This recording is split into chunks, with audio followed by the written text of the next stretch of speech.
What up, everybody? Welcome to Legacy TV and welcome to the Convo podcast. And today we have another great episode, a special episode, because this brings you back to my past. And not only to my past, but somebody that is a big supporter of my channel and someone that I think that all of you, if you have a family member or a friend that's going through a situation, are going to maybe need one day. So this is going to be a helpful podcast in lots of different ways. I want to spread some knowledge for you today. I want to introduce to you guys one of the best defense attorneys that I know, somebody that fought for me, somebody that took the time to really try to help me in the last time that I faced a criminal case. And I want to talk about that case today because I'm as real as it gets, and I try to keep it real with my fans and you know, with the MMA, the jiu-jitsu community. I want you guys to know that, yeah, I did make mistakes when I was younger, and I've been in trouble before, and I'm here. I'm putting it right in front of you guys' face. So today, I got my criminal defense attorney from my last case from ever getting in trouble over 8 years ago, actually, Arash Hashemi. Welcome, brother. Welcome to the podcast. How are you? What's happening, brother? Welcome. Good. Thank you for coming, bro. It's a pleasure. This means a lot to me to go full circle and be in this circumstance, whereas full circle last time we were in a whole different situation. Yeah, it's a completely different life. You know, it's 8 years. Yeah. And it's hard to think about it because it's so long ago and you're such a different person. Yeah. So to me, it's a different world. I would have to go back in my memory and try to dig and bring that stuff out. Yeah, I've definitely changed a lot in 8 years. But even at that time when you met me, I wasn't that bad of a guy. I made a big mistake for sure, and we're gonna talk about that. But I wasn't doing anything wrong at that time either. Your case was not a serious case when you're thinking of serious cases. What I mean by that is you weren't charged with like a violent crime or anything like that. You were charged on a technicality. Right. But it was still a criminal case, and the consequences were real. Yeah. Yeah. So let's just get right to it. Let's take it back to when I met you, and then we can kind of bring everyone up to date. So a while back, after I had left my coach's gym, which was, you know, a long time ago, the case we're talking about happened 8 years ago or more. But when I was at my coach's gym, I had an opportunity to move to a new gym. So I had a friend of mine who became my black belt who was like, you know, why don't we go open up our own spot? And I was like, okay, let's go.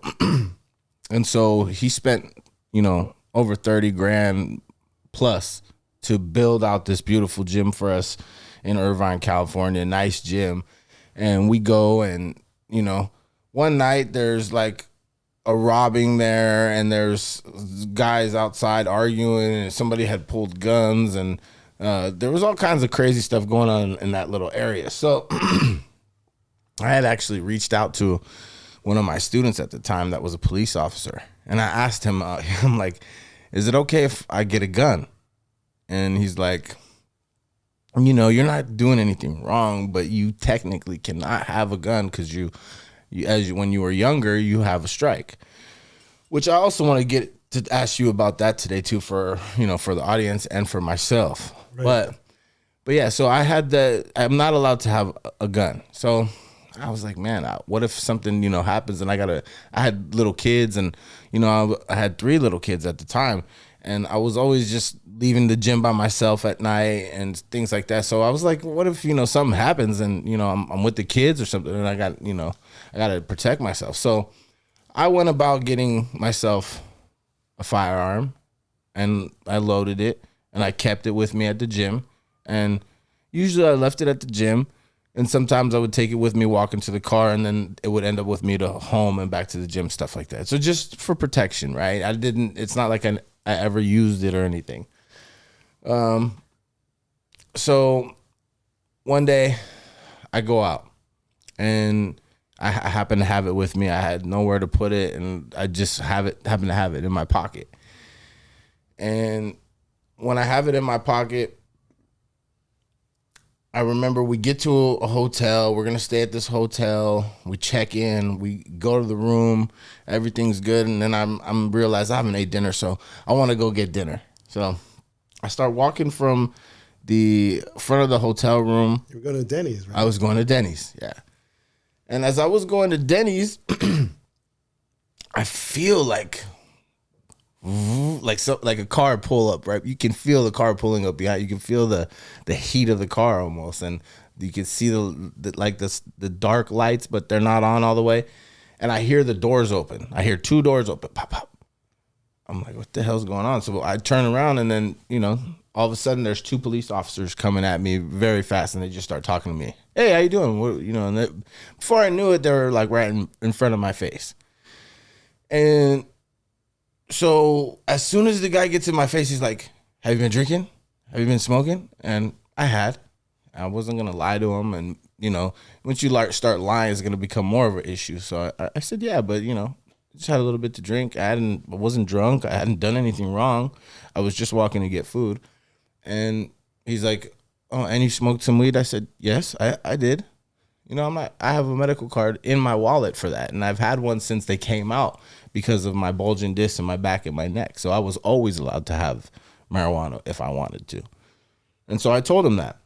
And he's like, do you mind if I pat you down? He's already starting to put his hands on me. I'm like, hold on. No, you can't pat me. No, I don't want you to pat me down. He's like, well, I'm going to pat you down anyway. Right. I know. And that's one of the things we fought when we filed our suppression motion. Yeah. And he immediately... he starts going down. He reaches in my pocket. He's like, what's this? And he puts his hand in there, grabs the gun, pulls it out. Oh my gosh, what is this? You should have told us about this. And next thing the handcuffs are on, and then I'm on my way to the police station. And they charge you with possession of firearm by ex-felon. Yeah. So let me keep the story updated. So I go in. I didn't meet you yet. No, you didn't.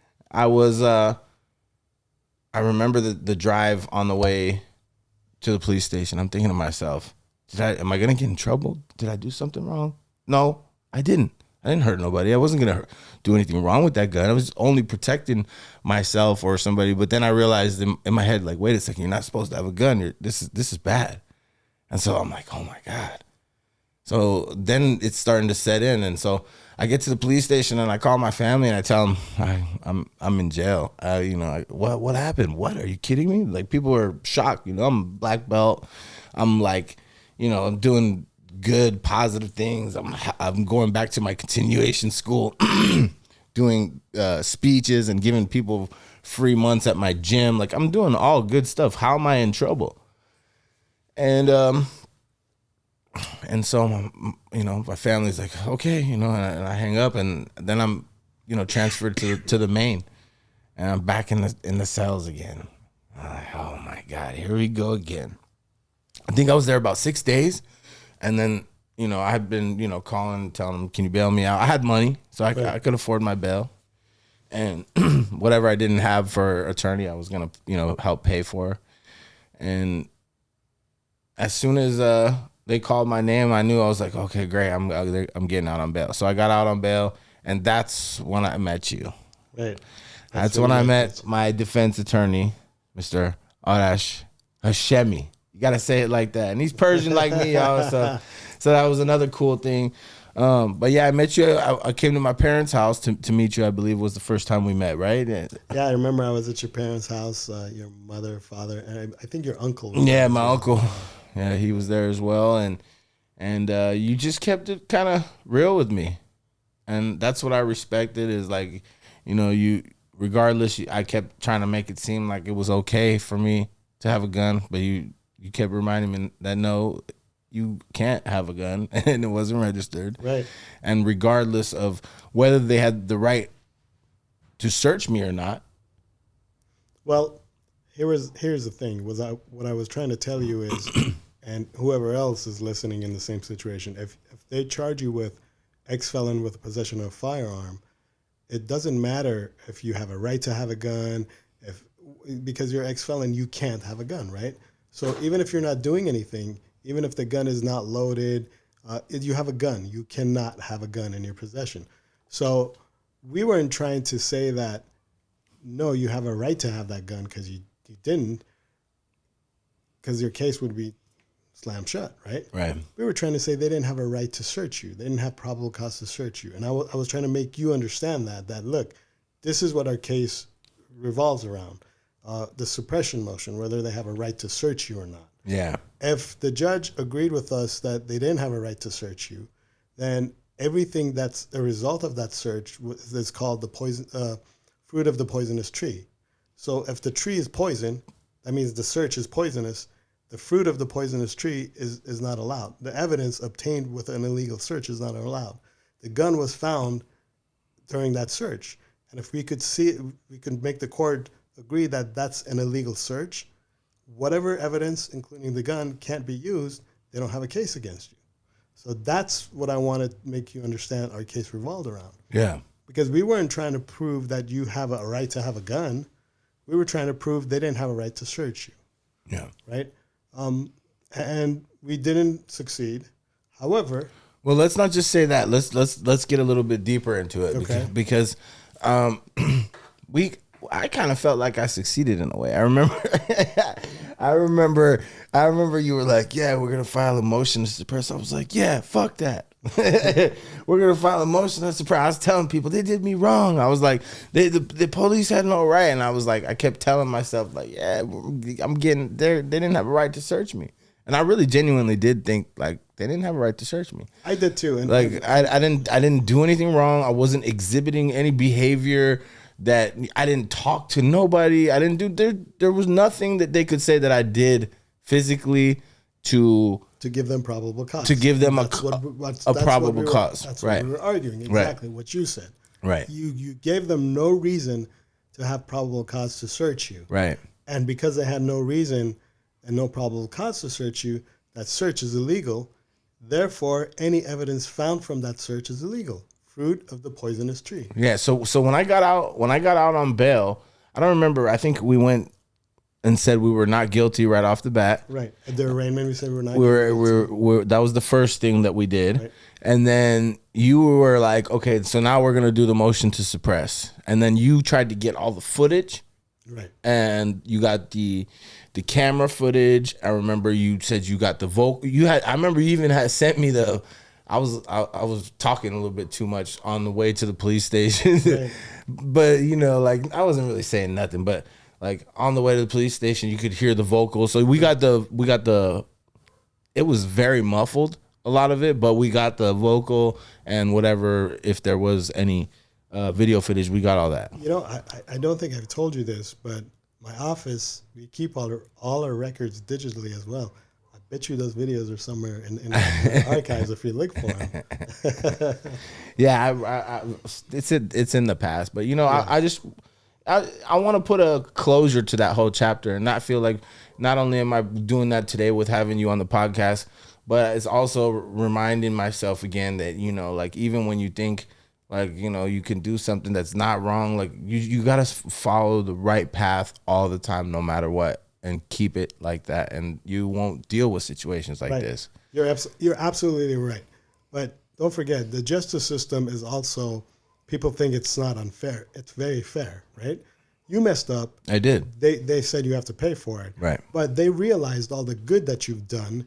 Right. So let's get there. So we filed the motion to suppress, Right. which pushed my case out, which I was happy about because right away, like you were like, yeah, you're gonna be out for another couple months or whatever, and we went through that process first, and that process usually takes about how long, like when you file? As long as you want. So you have, from your arraignment, you have a right to have your preliminary hearing right away, right? Yeah. What do you mean right away? Like you can have it within 2 days? So if you get arrested, Yeah. they have to bring you in front of a judge within 48 hours. Those are court days. So if you get arrested on a Friday, you have to be in court by Wednesday morning because Saturday, Sunday don't count, right? Right. So don't get arrested on a Friday. But they have 48 Don't hours. get arrested on a Friday. You guys hear that? If you're gonna do some stupid shit, do it on like what, Monday? Do it on a Monday. You'll be in court on Wednesday morning. Yeah. Don't do no stupid shit. I'm just joking. But so they have to bring you in front of a judge. If they don't, they have to either let you go and file charges later, or have you arraigned, that file charges within like, 48 hours. Within 48 hours. So if you feel like they don't have anything to charge you with, you should want to rush that process then. Yeah, well, let's walk this back. They passed this new law about bail and everything like that. So they have to bring you in front of a judge now within 48 hours for the judge to determine if you're going to be allowed to be out or bailed out or whatever. That's if you don't bail out. If you do bail out, they don't have to bring you in front of a judge within 48 hours. Okay. So once they bring you in front of a judge, you have an arraignment, you have a right to have your preliminary hearing within 10 days. And that's when you filed the motion to suppress? Well, yeah, within, not within 10 days. You have to have you have a right to have your preliminary hearing within 45 days. 45 days. Right. So if you waive that, then you can have your preliminary hearing down the line.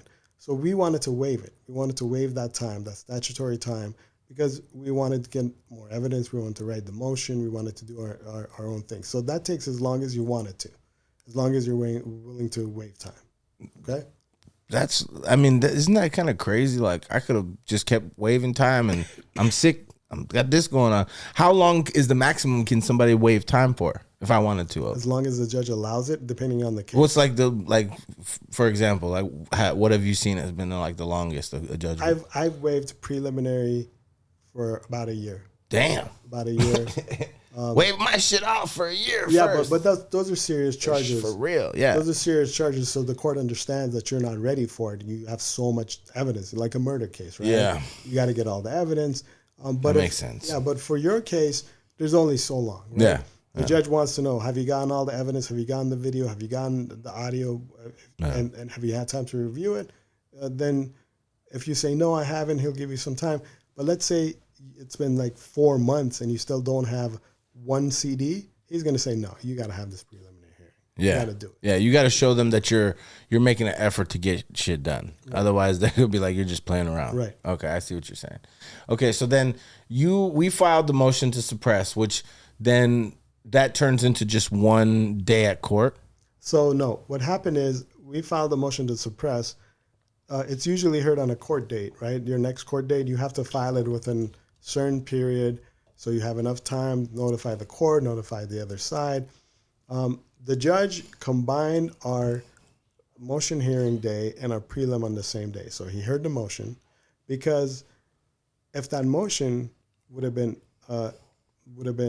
granted, you wouldn't need a prelim, right? Right. So he heard the motion first and then decided if it was granted or denied. Did he do that on purpose so he could do it like that? Like to save some time for everybody. That's what he did it like okay. that. Yeah. Okay, so that makes sense to keep everybody from coming back to court. Right. And man, I can't tell you how I remember when we went to that motion to suppress and you told me, you were like, I can't promise you anything, but we have a good chance. And I felt like we really did. You grilled that police officer. And then at the same time, like when the police officer was coming, I was like looking at him like, yeah, we got you, man. You did the wrong thing. Yeah, that was during lunch. Remember your prelim, we started and then we went to lunch break and we went and had lunch. And I was pretty confident that we got our point across before lunch. Yeah. And then we went back after lunch. But deep down in my heart, I knew this is Orange County. Yeah. And I knew, like, let me put it to you this way. I've been doing this for about 21 years. I think there's only been 3 prelims where I gotten the case dismissed. Right? Yeah. And if you do that, it's like, damn. That's a big feather. That's a feather in the cap. So big feather. I knew, and you've done it. I've done it. A lot of people have done it, but I'm saying it's rare. Snoop Dogg did it back in the day for a murder case. So shout out to Snoop. I was confident that we're doing well. I didn't think we were going to get it dismissed, but I thought we had a chance. We were showing their case is weak. I thought you did too. I thought you did a really good job, and man, like I could tell that you really. Like, I feel like, because when I was younger, I'd been to court and I had attorneys and stuff, and I had Chris Darden. I feel like Chris Darden, respect to Chris Darden, but I feel like he could have helped me a little bit more. He could have. He's like, they gave me a good offer, and he's like, you should take the offer. Like, I was like, but it is what it is, and it was what it was, and respect to him. That was when I was young, and you really tried to. I felt like you really tried to help me, and I feel like you understood that I didn't feel like I didn't mean to fuck up, and I did fuck up. Yeah, I realized that. you did. But what I wanted more than anything was like to be there for my kids. I was, Right. and I had students, and I was in martial arts, and it was a big mistake. I realized that, but you gave it your all, and I think we proved our point.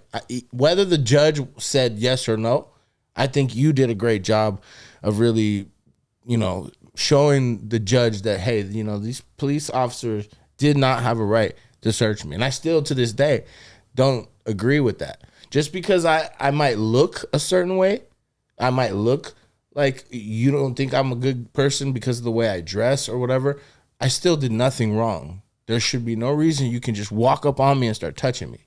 Right. And that's exactly what they did with no probable cause. Right. But do you remember what the reason was that the judge agreed? He said because it was dark, which, what does that have to do with anything? Because it was dark and because I was dressed like in a big flannel or something like that for the officer's safety. Right. Officer's safety. They wanted to pat you down because visibly they couldn't tell if you have something on you or not. But they had no reason to talk to me in the first place. That's what we were arguing. Yeah. And so they ended up, the judge ended up saying no, they didn't grant the motion. And then what was the process after that? We had the prelim right then and there. The prelim. The motion and the prelim were infused into one thing at this point, right? Because if the motion gets granted, then we just stop and it's over. But if the motion doesn't get granted, we continue, right? So we have the prelim, and at the end of the prelim, he holds you to answer, meaning he feels that there's enough evidence that a crime could have occurred. Not if a crime occurred, but could. And if that crime did occur, it could have been you. Not if it was you, but it could have been you. So he held you to answer and sent us to trial court, which we were in Harbor. No. And then they sent us to Central for trial. Yeah. And then I remember we went to a couple court dates. I don't remember the first offers. Do you remember? I think they were trying to give me like 3 years or something like that. I think so. I think it was 16 with half was the lowest. Yeah, 16 with half. I think they were coming at you with 16. Yeah, and I didn't want to do that. Man, it was so tough to think of doing that much time away from my kids. And that would have been prison because I had already done a year in the county, I believe, when I was younger. So I don't think I was eligible to do another year. So this time I would have been going to prison. And who knows if I would have went, what politics, what would have happened if I would have made it back from there, or if I would have had to defend myself and got more time, or what could have happened if that route happened. But we ended up saying no to the 16 months. And then one day I remember you telling me we were going to settlement court, which I didn't even know what the fuck that was. Excuse my language, but I didn't know what settlement court was. You were like, we're going to settlement court. And then we went in there, and I'm like, what's happening? And I remember I went with my father, and I remember you're like, you're not going inside today. I'm like, oh, okay. And I just sat outside. What is settlement court? Where did that come? Has that always been around? Is that a new thing? No, it's been around in different forms, in different counties, has different names. But Orange County Settlement Court it's the next level, right? But at this point, they feel that this case can be resolved, okay? The crime is not that serious that the public would be in danger if this case is not settled. And the person who's being accused is not that bad of a person. And basically, their evidence is shit, right? That was one of our goals, to prove to them that, okay, even if this motion gets granted, if you go to trial and you put this in front of a jury, you might not be able to meet the burden. Right. Your evidence is shit, yeah. Right? Because maybe on that juror, only one person agreed they didn't have a right to search you, right? Yeah. So they didn't have enough evidence. We wanted to show them that, and I think they saw that. So settlement court is you go in front of a judge in the judge's chamber or in court. Do you remember that day? And can you replay what happened? I remember it exactly. Tell me what the judge said about me. So we go there. We go in there. Smoothie, what up? Shout out. We go there and we walk in the judge's chamber. It was an older gentleman. He's been around for a while, no nonsense kind of guy. And we sit down. I was sitting over here. There's 2 chairs in front of the judge's desk. If the judge is sitting in front of us, I sit here. The DA is sitting there, and the judge wants to know about the case. Because believe it or not, the judges don't know anything about your case at any period during court, unless you're at trial. At trial, when the judges start hearing stuff, that's the first time they hear about your case. What? Yeah, the judges don't even have police reports because the judge's job is to make sure. Imagine this it's a basketball game, right? I love basketball, so I'm going to refer to basketball. It's a basketball game. It's me against the DAs. The judge is the referee. Judge is there to make sure the rules are followed. There's no fouls. There's no goaltending, no traveling. That's what the judge's job is. Damn, that's some game right there. A lot of people, I don't even know that shit. Judge doesn't know all he knows about your case is what he hears in court, and the complaint only says what you're being charged with. It doesn't have a police report or any of that. Judges don't get that. Crazy. Because our system is set up for it to be fair. So at that point they're indifferent. Right. So the first time this judge has ever heard about your case is when the DA and I are telling him. So DA gives his spiel and I give my spiel. What did the DA say about me? Do you remember? I don't remember. She couldn't have said anything. No, at this point it was a different DA. You're thinking about the DA in prelim. No, I'm talking about in the settlement court, the DA wasn't there? No, because now we're in a different court. It's gone up to a higher level court. Oh, I see. And that DA is only up to prelim, right? Okay. So it was a guy. Yeah. I don't remember what he said, but I remember what I said, and I told the judge, I said, look, he made mistakes way back when he was younger. He's been doing well. He has strong family support. His father's in the hallway. I've been to his house. I've sat down with his family. He has kids. He has custody of the kids. And, he's a martial artist. He teaches. He has his own business. And the judge believed in you. Yeah. He believed in what I told him. Yeah. I basically humanized you to the judge, right? Yeah.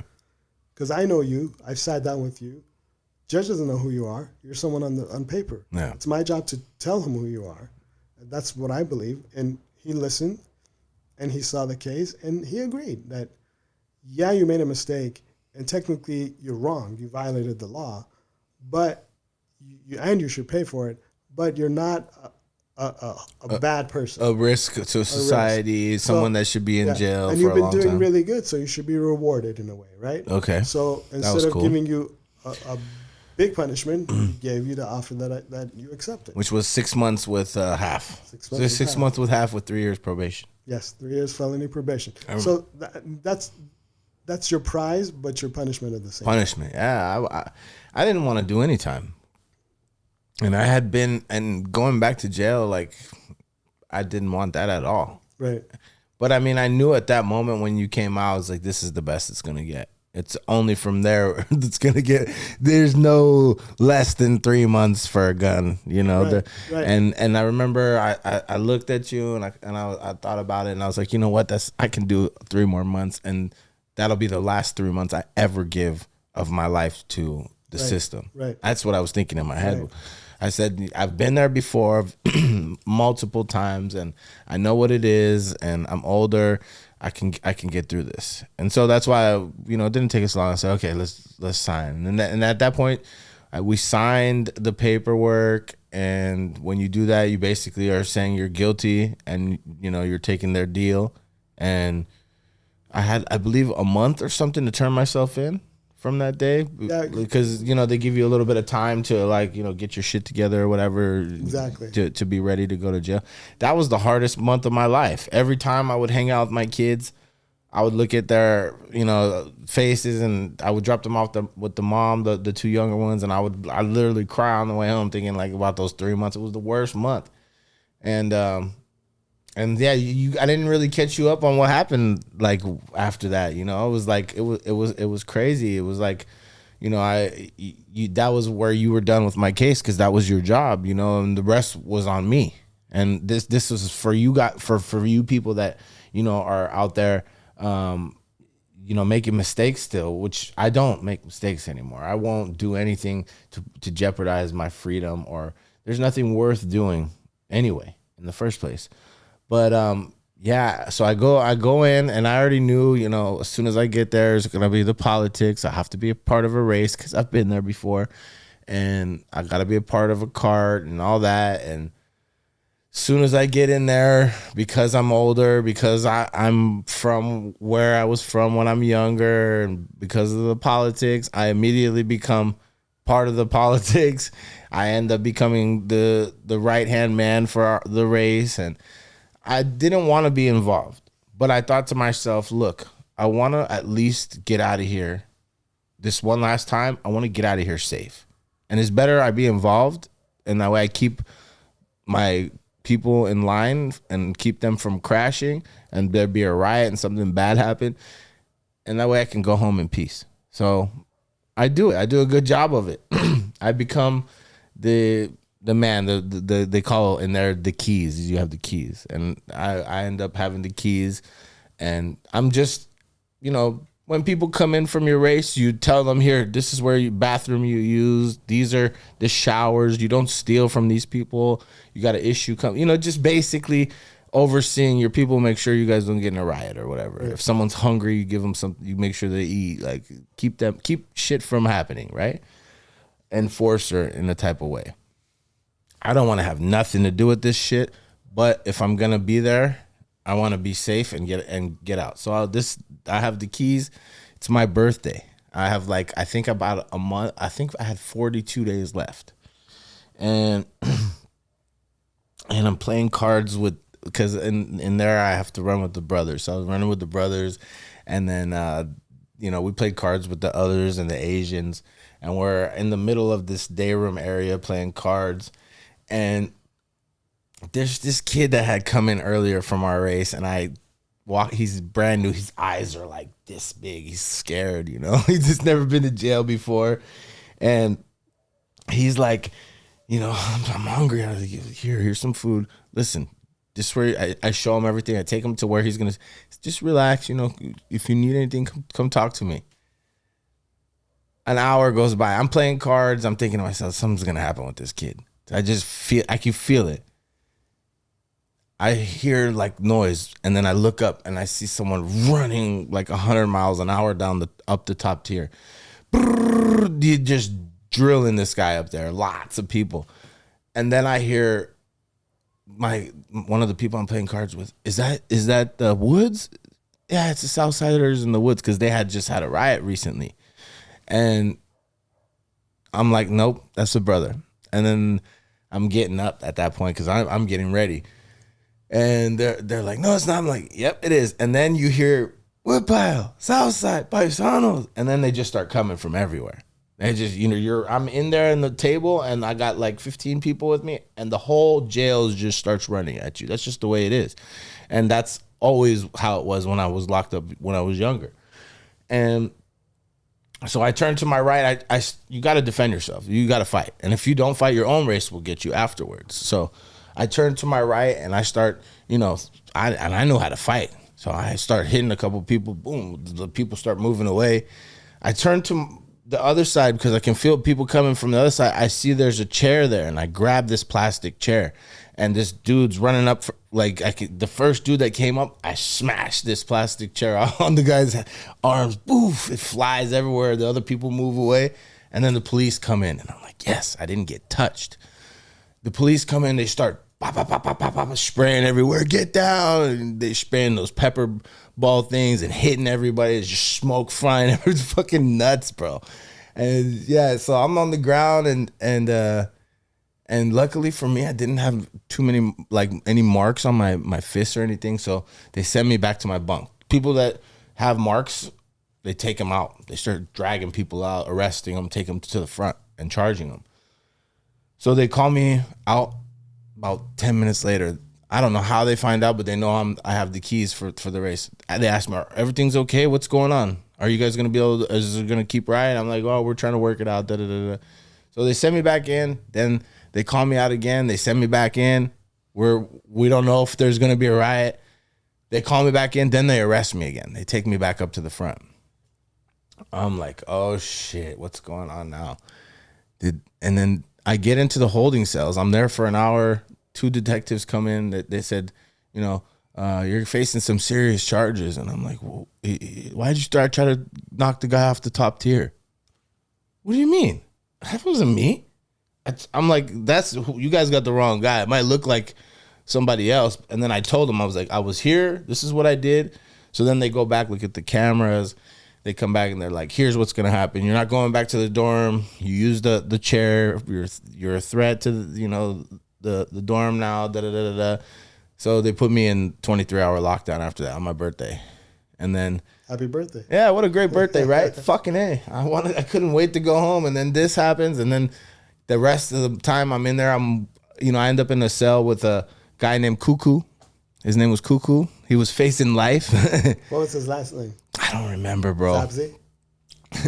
Cuckoo Sabzi. No, but he was, he was facing life. He was in there fighting life, and the next 42 days I played dominoes with him every day and talked to him, and it's just crazy to think back that I've been out now 8 years, 9 years, and he's gonna be in there still. And wow, what a long time it feels like. And I believe in that everything happens for a reason. That riot that happened on your birthday, it might seem a bad thing, but if you look back upon it, maybe it was done on purpose as a gift to you. Yes. Because you got to spend time with Cuckoo and you knew that I'm going home. No matter what happens, I'm going home.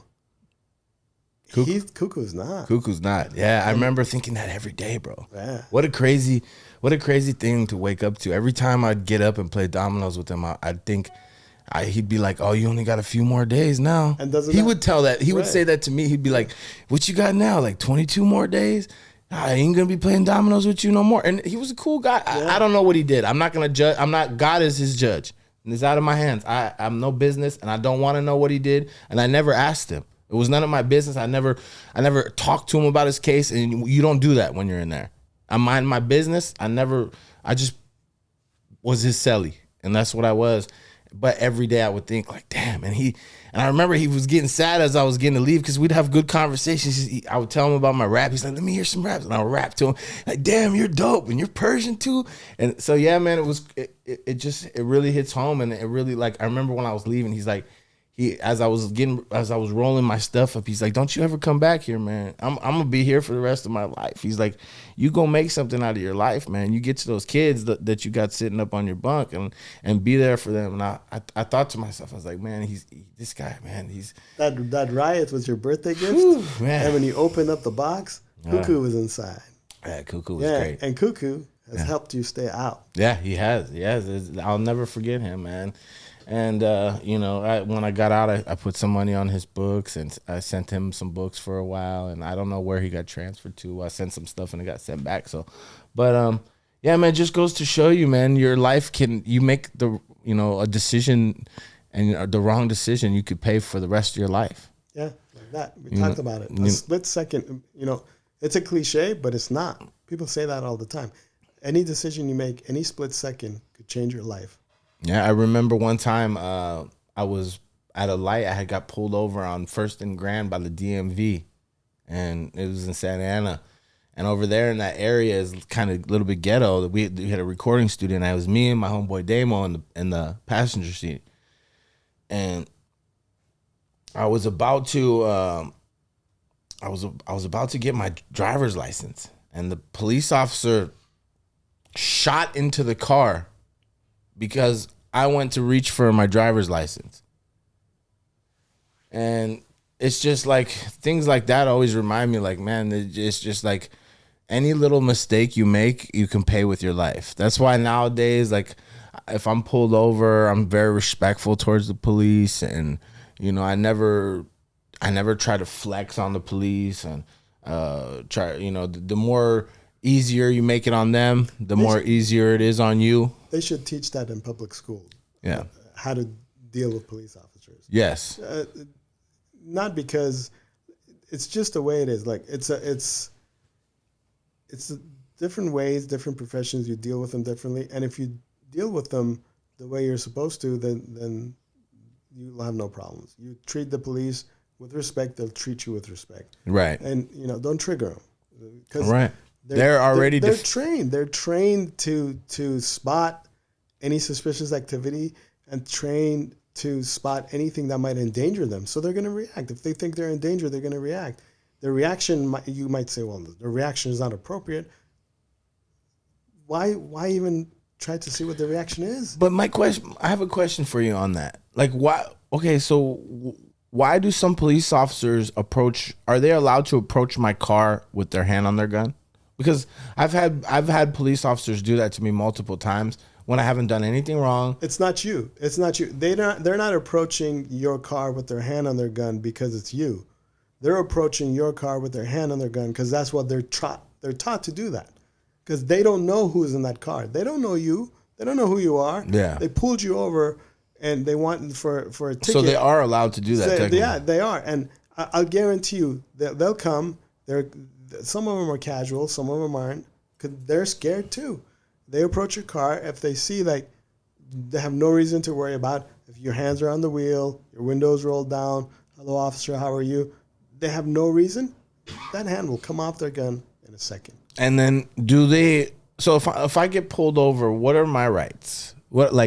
I've always wanted to kind of know, like I've asked kind of, but I've never fully known my rights. Like, okay, so for example, when I got stopped by the police that day when they had the gun, when they said hello, did I have to say hello back? No, you don't. You do not have to speak to police officers, right? So what would have happened if he would have said, "Hey, how are you?" and I would have flicked him off like that and just kept walking? That wouldn't have been the smart thing to do, right? Because it would have pissed him off. But I'm just saying, like, technically, what if I would have just waved hi and not said nothing and turned around and walked away? And could he have just jumped on me? He couldn't have jumped on you. He could have asked you, "Hey, I'm talking to you," and you could have said, "I don't want to talk to you." And he would have said, "Why? Why don't you want to talk to me?" Or you could just keep ignoring him. But if I could have said that I don't want to talk to him. Yeah, but if he ordered you to stop, see, here's the thing: if you're just walking along, minding your own business, and the police stop and ask you how you're doing, you don't have to talk to them, right? If the police ask you to stop, and so let's distinguish that. He has to tell me stop. Right, and he says, "Don't move. Do you have any ID on you?" And you can say, "Yes, I do." Or you can just keep walking. Say, "Officer, I have to be somewhere." He needs probable cause to stop you. Right. But what if he comes and just starts like tasering me and I just start laying on the ground going, "Oh!" If you're just walking, listen. If you're just walking, minding your own business. Because I think if a cop told me, "Hey, how you doing?" and I was like, "I don't want to talk to you," and I just turn around and walk away, they're gonna tase my ass. And I'll be on the ground like this. Oh. They're not going to tase your ass because then they have to write a report, right? Right. But I just feel like, you know what I'm saying though, Arash? I feel like I get it. That's the law, but I feel like none of us are ever going to get away with doing that. Am I right? You're not right. I understand the way you feel. And a lot of people feel like you, and I understand it. I completely understand it. But I also think it goes back to they never taught you how to interact with the police. Right. Okay. First of all, listen. If we go out like this, both of us at the same time, we're hanging out together, right? Let's say we veer off, and police officers follow us. They're gonna stop you before they stop me, right? Of course. Because you're bringing attention to yourself because of the way you're dressed right? so handsomely. Right. Depending on where we are, right? But that doesn't. I'm not saying that you don't dress that way as well, brother. I'm not saying that. No. I'm getting somewhere with that. I'm saying is we don't have different rights. We have the same rights, no matter how we're dressed. So they have to interact with us the same way. Right, but they won't. Well, here's the thing. I could be dressed like this, and they stop me, and I interact with them like a dick, and you could interact with them like a pure gentleman, you'll get a different treatment than I do. Right. Now it's beyond dress. It's beyond manner. Right. Right? Right. So there's certain ways to talk to them. Now some of them are assholes, right? Right. It doesn't matter how you talk to them, they're assholes. Yeah. But if they're assholes, let them be an asshole. And don't egg them on more. Don't egg them on. Don't egg them on. Let him be an asshole. Get his fucking asshole comments out or whatever.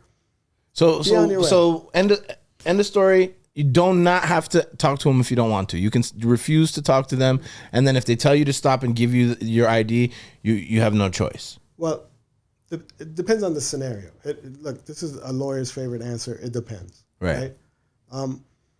But in general, you do not have to talk to the cops. If you're detained or arrested, that's a whole different question, right? Right. If they can cuff you and put you down and detain you because they want to investigate something, This is after, it has nothing to do with if you don't want to talk to them. Different things. Even if you're arrested, what I'm trying to get to is you still don't have to talk to them. Okay. If they arrest you, at that point, you shon't talk to them anyway. You shouldn't talk to them anyway. They can't get you out of jail. They can't get you out of jail.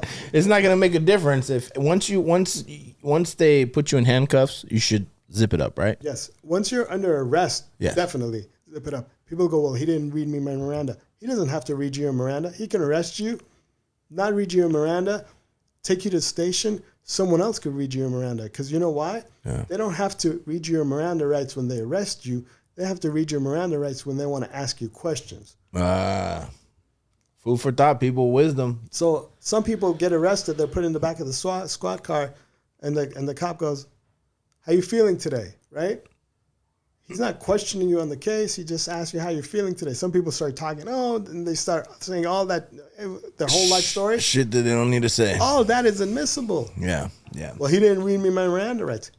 He wasn't asking you any questions about the case. He asked how you were doing today. Right. Exactly. Yeah. So just better to, people need to know, number one, you don't need to talk to them. And then if they do, stop you and arrest you, don't say anything else. It's an officer, I do not want to talk. I want an attorney. I do not want to talk without an attorney. Your thoughts on if someone does get arrested, should they get out on bail? Depends on what it's for. Okay. Does it look better in court to be out on bail? Does it make a difference? Does bail help in any way the case?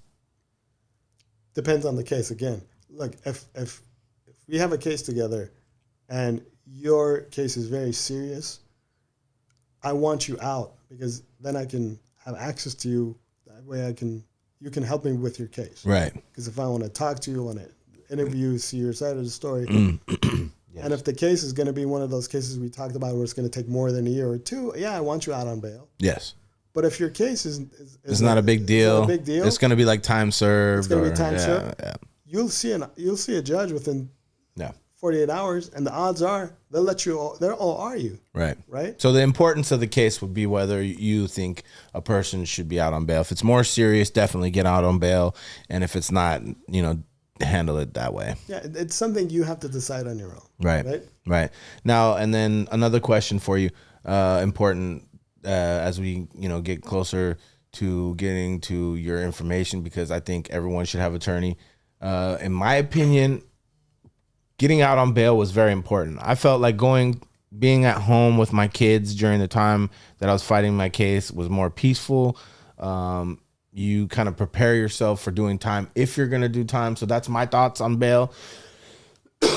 And then you kind of know, prepared for what's going to happen. It's a little bit easier to do your time that way if you're going to do time. And then if you're not going to do time, you're not sitting in there wasting your life.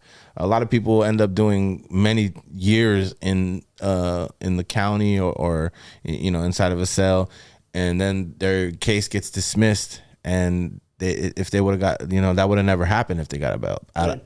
Right. So that's the fucked up thing is you get charged with something and you're not guilty, and then you're fighting your case, and then it gets dropped, but you didn't get bail. So that whole time you just wasted your life. You were in jail. I agree, and that's why I say it depends on you. Yeah. So for you, it was a good thing. Yeah. And I like the fact that you were out on bail because I had access to you as a matter of strategy. Yeah. But as to humanize it, I like the fact that your family had you. Yeah. They could see you.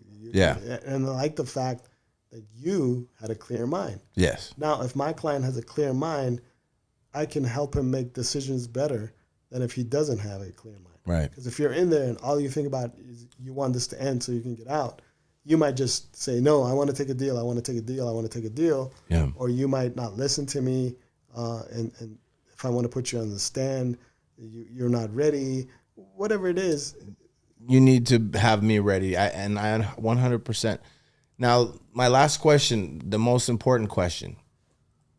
If you do make a mistake and you do get in trouble, in my opinion, I want an attorney. I want a criminal defense attorney, someone that's been in the business, someone that's going to be able to fight for me. Do you believe that it's much better to get your own attorney than having a public defender? Which I believe in my case, definitely, my thing would have gone completely the other way if I didn't have, a defense attorney like you. Yes, and I'm not saying public defenders aren't good. Public defenders are great. There's some of the greatest attorneys started as public defenders. Some of the greatest attorneys are public defenders.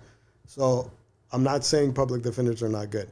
The reason I say it's important for you to have an attorney is because that attorney is your attorney and will give you the attention you need. Now look at us. How many years ago? More than 8 years ago, we're sitting down, we're having a podcast, we're cool. I know your family. A public defender would never come to your house and sit down and eat with your mom and dad and your uncle. Right. Wouldn't be here doing a podcast with you. Right. You want your defense to be personal. Yes. Because you want someone defending you as if you were defending yourself. Yes. But you shouldn't defend yourself because they say whoever defends himself has a fool for an attorney, right? So that's a good saying. So you want someone that can understand your story. Yes. Yes, you should hire your own attorney. Would I want Larry H. Parker, the guy that says, "I'll fight for you"? Well, Larry H. Parker. I'm just messing. Larry H. Parker doesn't do criminal defense. So no, you wouldn't want him. If you had an accident. But no, I want that. But that slogan, I want somebody that's gonna fight for me. Right. I want somebody that's gonna not just look at me as a paycheck. Get this guy the quickest deal I can. Get him the fuck out of my hair. I want somebody that's gonna take the time to go to court as many times as I want him to give me the best result. And that's what having a real attorney is, and that's why it's so important, and that's why I wanted to have you here, because I feel like if I didn't have you at that time, I would not have gotten the love that I got, because I didn't snitch on nobody, never have, never will. Right. And not that I needed to, but I did my time, and because of you, I was able to get a really great sentence. And you were able to help me show the judge I was not just a bad person. And people make mistakes. Right. It's part of life. People do things. People are going through a lot. People are, going through a lot of different situations, and people make mistakes. And when you do make a mistake, my recommendation is definitely to have somebody on your side that's gonna come and find out about you, that actually cares, that you might have kids, you might have a job you don't want to lose. Who knows what you got going on? You want somebody there that's going to care about those things and fight for you for that. I agree with you. I want to go back to something you mentioned before. So, yes, it's important to get your own attorney, but here, be careful with this. You get what you pay for. Right. So if you get an attorney, if you're talking to attorneys, and for example, that each of them is saying 10,000, 8,000, 9,000, 15,000, and one of them says 3,000, you're like, oh, I'm going to go with the 3,000. I'm going to save my money. Be aware of that. Be aware of that. Because you know what he's going to do? He's going to go in there and he's probably taking all these other cases in volume 3,000. 3,000 here, 3,000 here, 3,000 here. He's going to go in and try to resolve your case as fast as he can. He's not going to take the time to get to know you, get the time to fight your case. So yes, you got to get your own attorney, but don't go cheap. Don't just go cheap and get any attorney. If you're going to go cheap, stay with the public defender. You'll get a better defense. No, if you want to get an attorney, and if you're in the Orange County, LA area, you want to get Arash Hashemi. That's who you want to get, because that's who fought for me. That's who got me the best sentence I could have got. That's who made the judge understand that I was a human being, that I had made a mistake, that I had kids, that I had a life, and I was able to bounce back, bro. I was able to do that time. I made it through hell. I got to hang out with Cuckoo before he went to do his life sentence. Shout out to Cuckoo. Do you ever think of him when you have like Cuckoo Sapsi or your mom has Cuckoo Sapsi or something? Cuckoo, like I think he meant like cuckoo. Yeah, I know. But that's an inside Persian joke. But he was far from cuckoo, which was a crazy thing. He went cuckoo for a split second. That's what put him in there. Sure did. Unfortunately for whoever he hurt and for whatever happened, and I don't know whether he's innocent or guilty. So whether he hurt or not, I don't know. So I won't be the judge. The judge is the judge. Right. But at the end of the day, I'm glad that I learned from my mistakes. Right. But like I said, bro, appreciate you for being there for me in that point in my life, and I wanted to have you back on because I want my fans to know that, you know, I'm a real person and I'm not gonna hide anything from you guys. I'm always gonna keep it real. My past is my past. I made mistakes, and I learned from them. Right. And now I'm able to help people to not make mistakes, which is my goal. And so, with that being said, if you do make a mistake, here is the guy that I would trust. Here is the guy that is now going to be a part of the team here, part of the Convo podcast, is going to be supporting me in this beginning stages and supporting the podcast. And we really appreciate you coming on board as a sponsor to help us get started. And I want Arash, please, you know, in case you do get in trouble, guys, you want him on your side. Believe you me. Please plug all your handles, your Instagram, your phone number, how they can get your website. So in case you're in the Los Angeles area, you're in the Orange County area, I know people make mistakes. I'm not judging anyone. Here's someone that's going to come hear your case. He's going to be on your side. He's going to fight for you. He's going to take the time. And as you see, he builds like he's like family to me. I call him, talk to him. I've talked to him over the years. This isn't the first time we've talked. So that's the type of attorney I would want. So Arash, please, the floor is yours. Plug all your info. Thank you. Better Call Hash. Remember, Better Call Hash. You can actually look up that hashtag, Better Call Hash. You can find me by looking that up. YouTube is Arash ESQ, Arash ESQ. TikTok, Better Call Hash. Hashemi Law is our handle on everything else. HASHEMI LAW. Facebook, Twitter, X, what they call it. 310-448-1529. 310-448-1529. HashemiLaw.com. We travel all over California. I have a case in Tulare County. I don't know if there you go. Even more than I said. All over California. It's an interesting one. And that one, it's been about 2 years. It's a murder case. Yes, it's been about 2 years. We haven't gone to trial yet. We're going to go to trial this year. Solve mysteries. Yeah. But HashemiLaw.com. Arash Hashemi. Just Google my name. You'll find me. I'm on every social media channel. Better Call Hash. It's the hashtag. You Google that. Everything else will come up. You can find me by Googling my name or Googling Better Call Hash. There you go. You make a mistake, or you got a family member that made a mistake. You got someone you know, a friend. Remember this. Remember this. Write it down. Better Call Hash. Better call Hash. Better call him because you, like I said, for me, I needed him and he helped me a lot. And not only that, but he kept it real with me, and he talked to me, and he made me realize I made a mistake. He didn't just try and help me and, you know, swipe it under the rug. He helped me, but he also, don't do that again, man. You got too much to lose. Arash, thank you. God bless you, bro. My pleasure. I appreciate you for being here. This has been amazing. I want to have you back, and next time, rather than only talking about my story, I would like to put out some questions that people might want to know, and I'll put out like a little poll and get questions and stuff, and things that people want to know about the law, and we'll have you back and we'll do this again, bro. Sounds like a plan. Loved it. Guys, thank you for tuning in to another episode of the Convo. We're doing it big, man. Everything is beautiful. Much love to the fans. We appreciate you guys. Keep liking, keep subscribing. Tell your friends, your mama, your daddy, and your cousins too. Peace. See you on the next episode.